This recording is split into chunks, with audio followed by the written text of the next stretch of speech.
салом арз мекунем ба ҳамаи шумо мухлисони ашадии телевизиони варзиш. соли 2019 бо ҳама бурду бохташ хотима ёфт. ҳарчанд барои варзишгарони дзюдои кишвар ин сол соли пур аз комёбию барор буд. аз ин рӯ мо тасмим гирифтем аз дастовардҳои дзюдочиёни кишвар ҳарфе зада бошем ки дар ин сол паҳлавонони мо ба кадом дастовардҳое ноил гаштаанд. агарчи дар саҳифаи таърихи варзиши тоҷик корнамоии ҷудоварзони тоҷик бо ҳарфҳои заррӣ навишта шуда бошад, яъне мо дар замони соҳибистиқлолӣ нахустин медали бозиҳои олимпиро аз нави варзиши ҷудо дорем ки ин ҳам мутааллиқ ба ҷудочии тоҷик Расул Боқиев аст ки бузургтарин дастовард дар риштаи ҷудост. дар соли 2019 низ таҳаввулотҳое буданд дар саҳифаи варзиши тоҷик ки махсусан дар риштаи ҷудо ба вуқӯъ пайвастанд ва рӯйдодҳое буданд ки дар хотираҳо то абад нақш хоҳанд баст. аз он ҷумла дар турномент ё ҳамон фаслҳои ҷудои ҷаҳонӣ ки баргузор мегарданд, аз оғози сол аз Телавив шурӯъ карда то Сингдаун ки охирин фасли ҷудои ҷаҳонӣ буд, дастаи ҷудочиёни тоҷик иштирок карданд. ҳамчунин рӯйдодҳое дар саҳифаи варзиши тоҷик рақам хӯрд ки то ин ҷониб набуд. соли 2019 барои федератсияи мо бигем соли бобарор буд. дар ин сол пеш аз ҳама мо тавонистем дар якҷоягӣ дар ҳамкорӣ бо кумитаи кор ва ҷавонон ва варзиши назди ҳукумати ҷумҳурии тоҷикистон, кумитаи миллии олимпии ҷумҳурии тоҷикистон дар асоси шартномаи сетарафа ҳамаи варзишгароне ки имконияти ба даст овардани роҳхати олимпӣ доранд ба мусобиқаҳои байналмилалӣ, ба тамринҳои байналмилалӣ сафарбар кунем ки ба натиҷаҳои хуб ноил шудем. шурӯъ мекунем аз Екатеринбурги Россия ки он ҷо яке аз бузургтарин рақобатҳои риштаи ҷудо гранд-слем баргузор гардид. ХОЧАЗОДА Бехруз дар гранд-слеми Екатеринбург бо шикасти чандин ҳариф имконият пайдо кард ки барои ҷои сеюм рақобат намояд. ҳамин тавр ХОЧАЗОДА Бехруз бо рақиби бразилияш Эдуардо Барбоза барои ҷои сеюм мубориза бурд ки дар вақти голден скор ё худ вақти тиллоӣ ба гирифтани як вазари ҳарифи худро шикаст дод ва медали биринҷии чунин мусобиқаи бузургро ба ватан овард.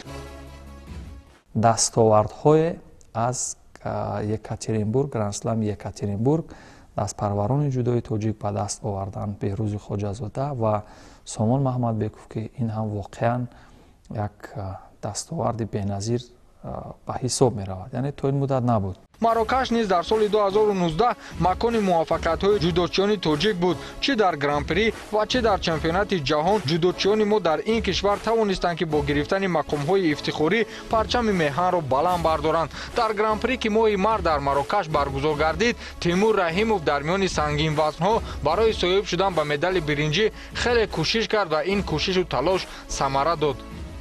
Тимур Раҳимов аз зумраи аввалин варзишгарони тоҷике шуд ки тавонист дар миёни сангинвазнҳо, яъне аз гран-при медали биринҷӣ бигирад.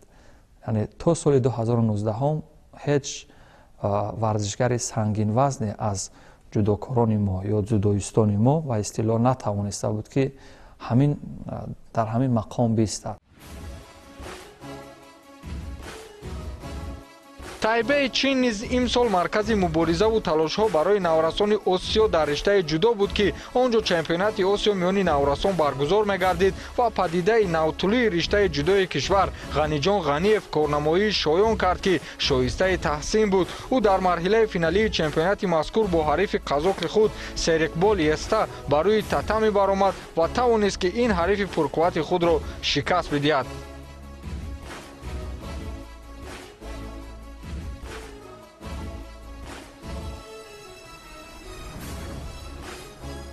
ӯ воқеан бо он истеъдоди фание ки дошт дар ҷудо тавонист дигар ҳарифони худро ҳайратзада кунад, аз садри роҳ бардорад ва дар марҳилаи финалӣ низ бо ҳамон як равишу тактикаи ҷаззоби гӯштингирӣ дар ҳунари ҷудо бисёр дурахшандагӣ нишон дод ва ба ҳамин тариқ ба он гӯем дар наврасиш ҳам ба камолот расид. аз ин яъне чемпионат ё мусобиқоти қаҳрамонӣ тавонист ки нишони дурахшонро ба гардан овезад.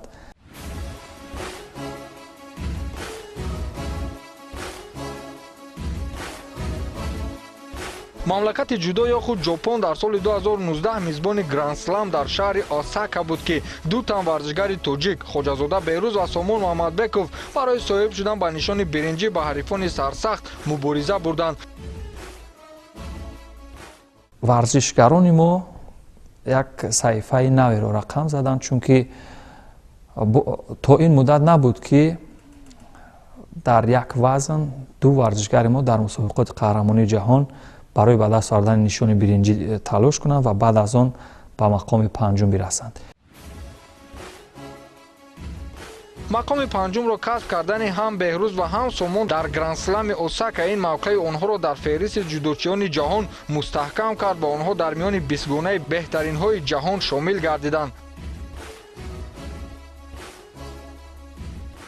Сомон МАХМАДБЕКОВ ягона ҷудочие буд ки ба таърихи дастовардҳои ҷудои кишвар саҳифаи нав зам кард ва хазинаи холӣ аз медали тиллои чемпионати ҷаҳон оид ба ҷудоро дигаргун кард ва ҳамакнун мо аз чемпионати ҷаҳон миёни ҷавонон оид ба ҷудо медали тилло дорем. бузургтарин дастовард дар риштаи ҷудои кишвар ин медали тиллои мусобиқаи чемпионати ҷаҳон оид ба ҷудо буд ки барои аввалин бор онро аз Марокаш Сомон МАХМАДБЕКОВ дар чемпионати ҷаҳон миёни ҷавонон овард ва ба дили мухлисони тоҷик шодиву фараҳ ворид намуд. дар ҳамин сол варзишгари мо маҳмадбеков Сомон тавонист ки бори аввал дар таърихи ҷудои тоҷик медали тиллои ҷаҳонро дар байни ҷавонон ба даст орад ки натиҷаи беҳад барои варзиш бигем натиҷаи назаррас мебошад. Сомон МАХМАДБЕКОВ бо шикасти чанд ҳариф ниҳоят ба финал баромад. Дар даври ниҳоӣ ҳарифи сарсахти ӯ аз кишвари паҳновари Русия Георгий Елбакиев буд ки рақобати онҳо хеле тезутун сурат гирифт.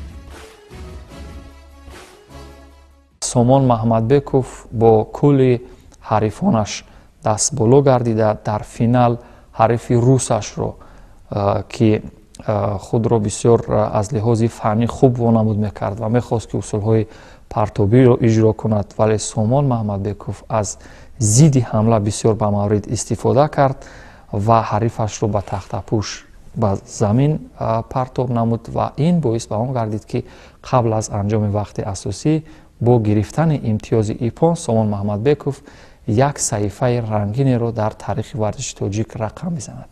яъне то ин муддат мо қаҳрамони ҷаҳон дар риштаи ҷудо ё дзюдо миёни ҷавонон надоштем ва аввалин паҳлавоне ки тавонист ин унвонро ба Таҷикистон биёрад Сомон МАХМАДБЕКОВ буд.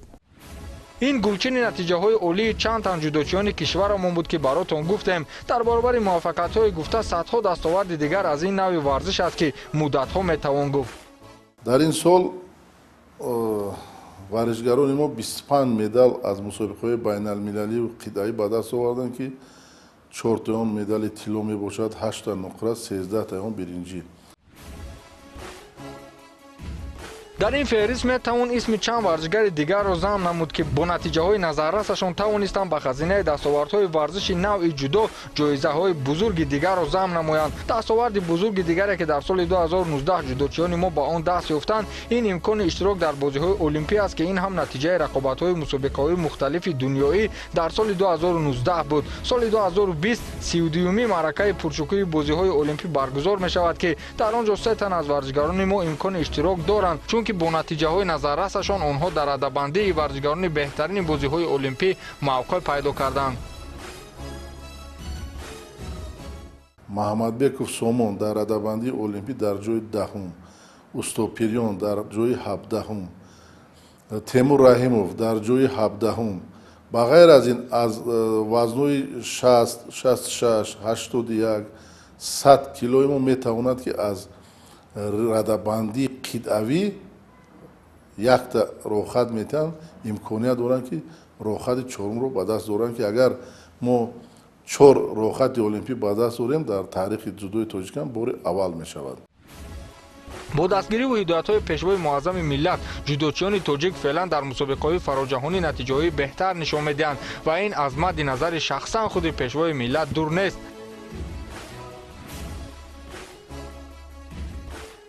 дар ҷанбасти сол 8 ҷудочии мо соҳиби ҷоизаи президентӣ гардид. ҷоизае ки аз тарафи пешвои муаззами миллат президенти ҷумҳурии тоҷикистон муҳтарам эмомалӣ раҳмон барои варзишгароне ки дар мусобиқаҳои дар чемпионатҳои ҷаҳон дар бозиҳои олимпӣ чемпионатҳои қидавӣ натиҷаҳои хуб ба даст меоранд ҷудо карда шудааст. 8 нафари бигем ҷудочи мо соҳиби ин ҷоиза гардиданд. умедворем ки соли 2020 низ барои варзишгарони мо махсусан ҷудочиён соли бобарор мешавад ва шумораи ҷоизаҳои ҷудочиён аз соли 2019 дида зиёдтар мегардад. барои ноил шудан ба чунин дастовардҳои бузург федератсия ҷудои кишвар нақшаҳои зиёд дорад. соли 2019 барои варзишгарони мо соли хуб буд. мо дар оянда ҳаракат мекунем ки хеле ки дар соли 2019 дар ҳамкорӣ бо кумитаи кор ва ҷавону варзиш, кумитаи миллии олимпӣ ба чунин натиҷаҳои назар расидем. 2020 ҳам ҳамкориро пурзур мекунем, ҳаракат мекунем ки 4 литсензияи 4 роҳхати олимпӣ ба даст орем. дар бозии олимпӣ варзишгарони мо парчамбардори бигем миллати тоҷик гарданд. ин барнома махсус ба хотири ёдовар шудан аз муваффақиятҳои паҳлавонони номвари тоҷик аз мусобиқаҳои байналмилалӣ омода шуда буд. умедворем соли 2020 низ барои мо ва варзишгарони мо соли бобарор хоҳад шуд. хайр.